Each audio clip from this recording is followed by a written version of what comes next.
yang sahihah. Ikhwas sekalian, tema kita pada kesempatan ini adalah tentang bab la yuqalu assalamu alallah. Bab tentang tidak bolehnya kita mengatakan assalamu alallah.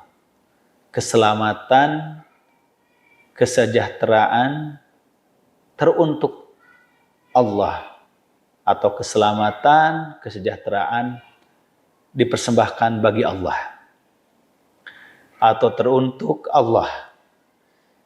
Di dalam sebuah hadis yang sahih yang diriwayatkan oleh Imam Al-Bukhari, Imam Muslim, Imam Nasai, Imam Ahmad, Imam Ad-Darimi, dari Abdullah bin Mas'ud radhiyallahu an, qala, Abdullah bin Mas'ud mengatakan, bercerita, kunna idza kunna ma'an nabi sallallahu alaihi wasallam fi shalat qulna assalamu 'ala Allah min ibadihi, assalamu 'ala fulanin wa fulanin.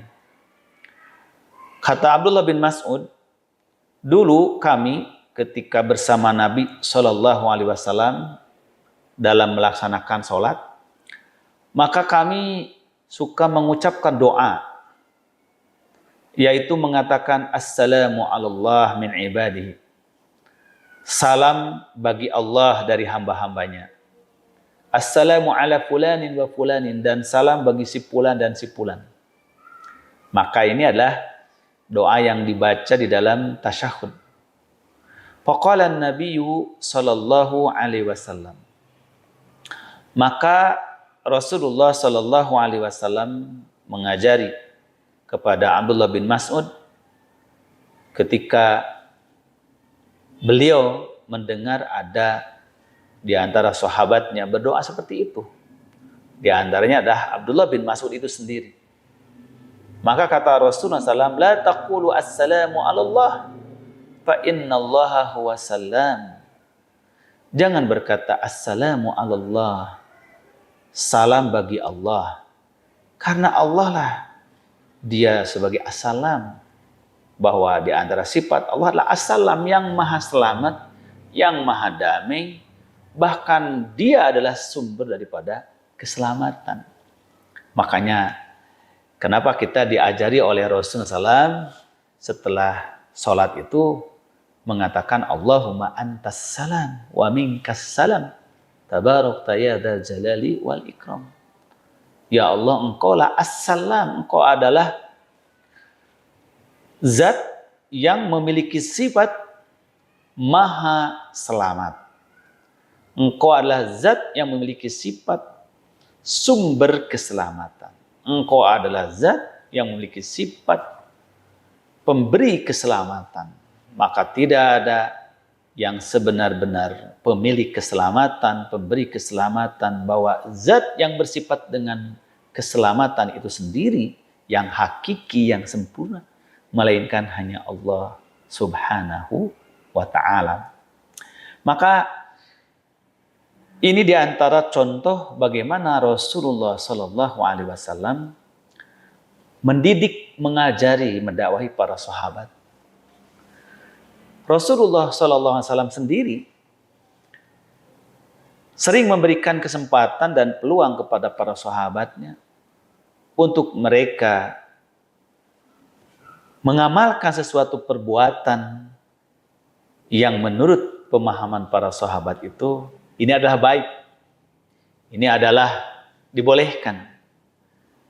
Maka ketika para sahabat melakukan suatu perbuatan, ternyata perbuatan atau ucapan itu dalam pandangan Rasulullah SAW tidaklah tepat, bahkan tidak benar.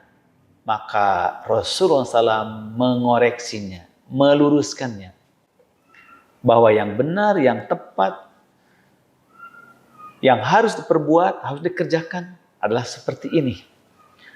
Maka apa yang dikoreksi oleh Rasulullah SAW dari kekeliruan, kesalahan, ketidaktepatan dilakukan oleh para sahabat, itu akan memberikan kesan yang lebih kuat dan lebih mendalam pada qalbu dan jiwa para sahabat Nabi Sallallahu Alaihi Wasallam.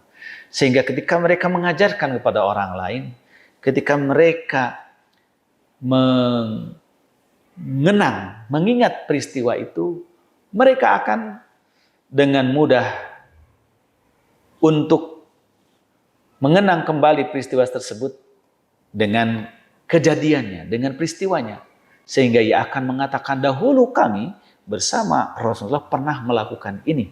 Tetapi kemudian Rasulullah meluruskannya, menegurnya. Sebaliknya juga apabila yang dikatakan oleh Rasulullah SAW atau oleh para sahabat itu di hadapan Rasulullah adalah suatu yang benar, suatu yang baik, maka Rasulullah memberikan apresiasi. Inilah yang kemudian dikenal di dalam ilmu hadis atau mustalahul hadis dengan sebutan dengan takrir Rasulullah SAW atau istidrak Rasulullah SAW, persetujuan Rasulullah atau koreksi Rasulullah SAW. Maka ada perbuatan-perbuatan Rasulullah SAW yang sebetulnya tidak langsung dilakukan oleh beliau. Begitu pula ada hadis-hadis yang dikatakan sebagai sabda Rasulullah tetapi tidak langsung disabdakan Rasulullah, melainkan itu adalah perkataan, perbuatan dari para sahabat. Tetapi kemudian Rasulullah SAW menyetujuinya. Seperti ada sahabat yang berdoa ketika bangkit dari rukuknya dengan ucapan setelah sami Allahu liman hamidah, Rabbana lakal hamdu hamdan katsiran thayyiban mubarakan fih. Rasulullah SAW mendengar ucapan sahabat itu setelah dia bangkit dari rukunya. Maka ketika selesai sholat, Rasulullah SAW menanyakan kepada para sahabat, siapa tadi yang bangkit dari rukunya, dia berdoa dengan kalimat Rabbana lakal hamdu hamdan katsiran thayyiban mubarakan fih. Maka para sahabat mengatakan, si fulan wahai Rasulullah yang mengatakan itu. Maka kata Rasulullah, sungguh aku melihat para malaikat sampai berebut. Mereka itu mengerumuni orang yang berdoa dengan doa itu agar mereka ingin mencatatnya apa yang dikatakan oleh sahabat tersebut. Jadi para malaikat berdesak-desakan, bersegera untuk mencatat ucapan si hamba tersebut yang begitu indahnya, begitu baiknya dia memuji Allah Subhanahu wa taala ketika bangkit dari ruku. Maka Rasulullah sendiri enggak mengatakan itu. Rasulullah sendiri tidak mengucapkan itu. Tetapi beliau menyetujuinya, bahkan memujinya dan mengapresiasinya.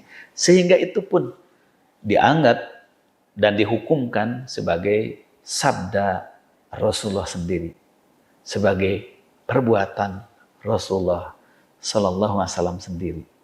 Karena persetujuan beliau kepada sahabatnya, pengakuan beliau kepada sahabatnya, apalagi apresiasi, itu menunjukkan bahwa perbuatan tersebut adalah baik dan diridhoi oleh Allah dan Rasulnya, walaupun yang mula-mula melakukan adalah sahabatnya.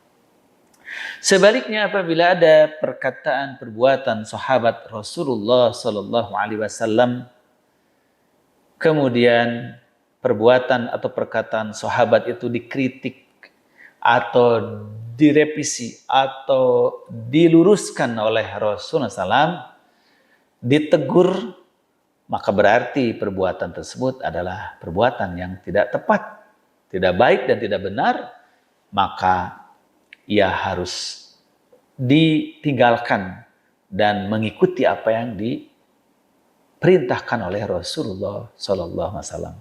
Sebagaimana dalam kasus hadis ini, di mana Abdullah bin Mas'ud bercerita, kami sebagian para sahabat suka mengucapkan doa dalam salatnya itu, walaupun tidak disebutkan di sini di waktu posisi apa dalam salatnya sahabat mengucapkan doa assalamu alallah, assalamu ala fulan, assalamu ala fulan. Tetapi ini menerangkan itu adalah dalam rangkaian salat. dan kemungkinan besar adalah dalam doa tasyahud. Karena doa ketika berdiri, ruku, bangkit dari ruku, sujud, semuanya sudah ada doanya. Maka yang belum diceritakan adalah ketika dalam tasyahud. Maka Rasulullah SAW mengajarkan kepada orang tersebut, yaitu doa at-tahiyyatul mubarakatus sholawatut thayyibatulillah. Assalamu alayka ayyuhan nabi wa rahmatullahi wa barakatuh. Assalamu alaina wa ala ibadillahi as-salihin. Ini adalah pelajaran yang penting dari Nabi kita, Nabi Muhammad SAW, bahwa memanggil, menyebut, dan memohon kepada Allah Subhanahu wa Ta'ala haruslah dengan kata-kata yang benar dan layak, dan harus menghindarkan kata-kata yang tidak patut dan tidak layak bagi Allah Subhanahu wa Ta'ala.